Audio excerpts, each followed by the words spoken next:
She used the term ponderous. Can you imagine? Well. She reminded me what what our trade union friend Peter Fox said when I gave him the book. I feel like a man who's just been given an elephant as a gift.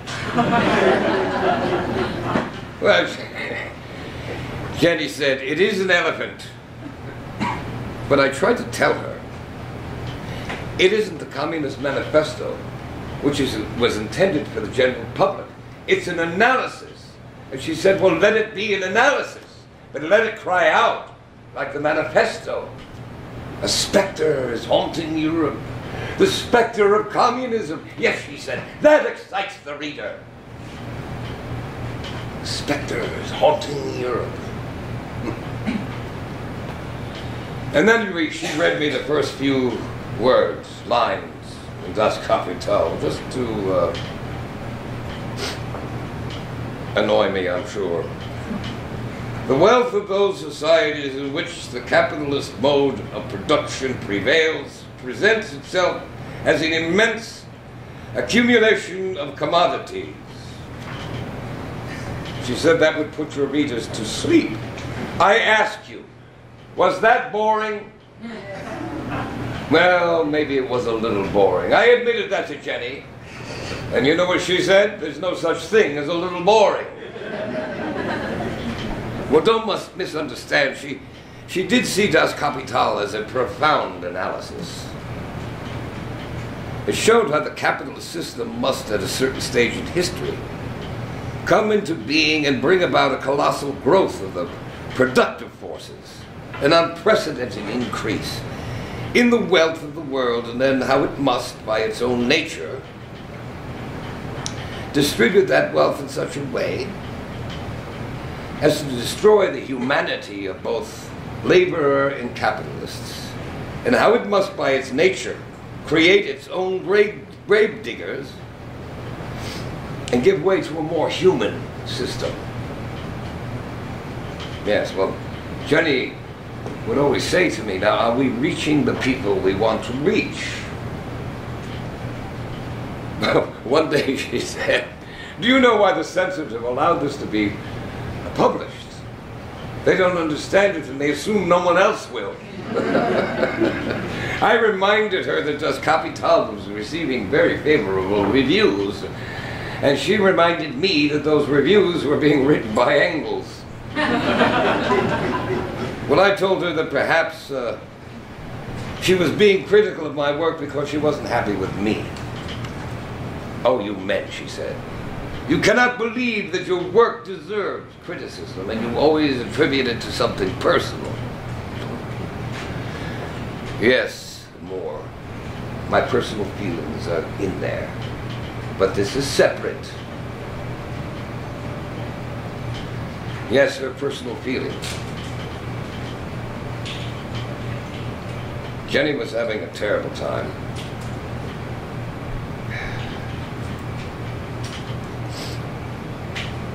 I suppose I was responsible.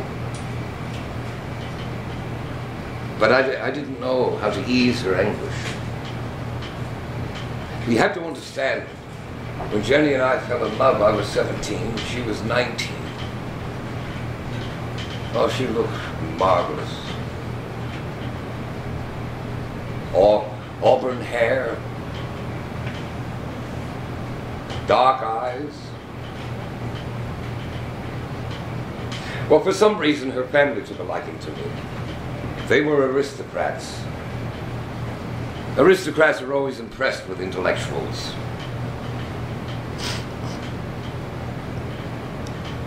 Jenny's father and I would have long discussions about Greek philosophy. Well, I had done my doctoral thesis on Democritus and Heraclitus.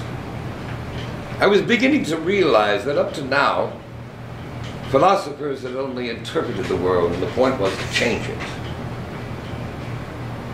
So when I was expelled from Germany, and Jenny followed me to Paris, and we were wed, she gave birth to Jennikin and Laura, and we were happy in Paris,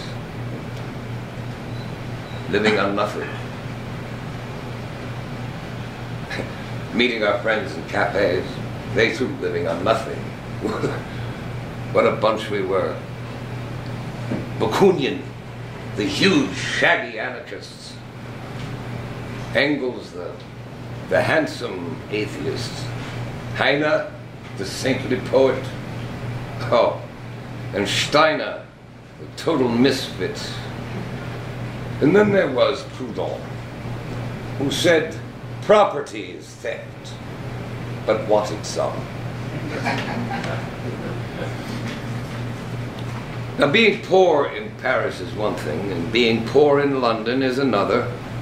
We moved there with 2 children, and soon Jenny was pregnant again, and sometimes I think she blamed me for having to raise our children in a damp, cold flat where everyone was sick all of the time. Jenny came down with smallpox, but she recovered. But it left pockmarks on her face.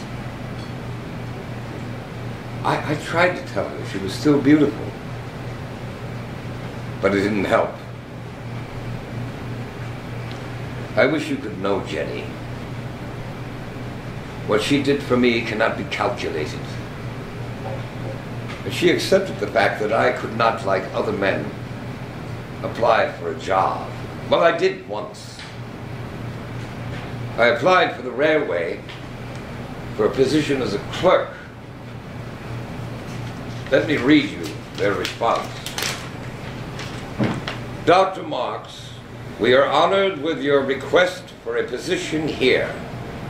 We have never had a doctor of philosophy working for us as a clerk. But the position requires illegible handwriting, so we must regretfully decline your offer.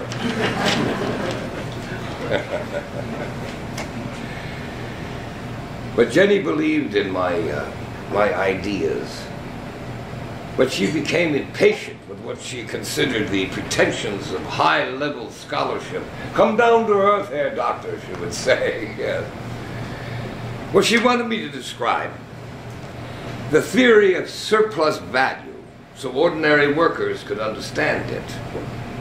I told her no one can understand it without first understanding the labor theory value and how labor power is a special commodity whose value is determined by the cost of the means of subsistence and yet gives value to all other commodities.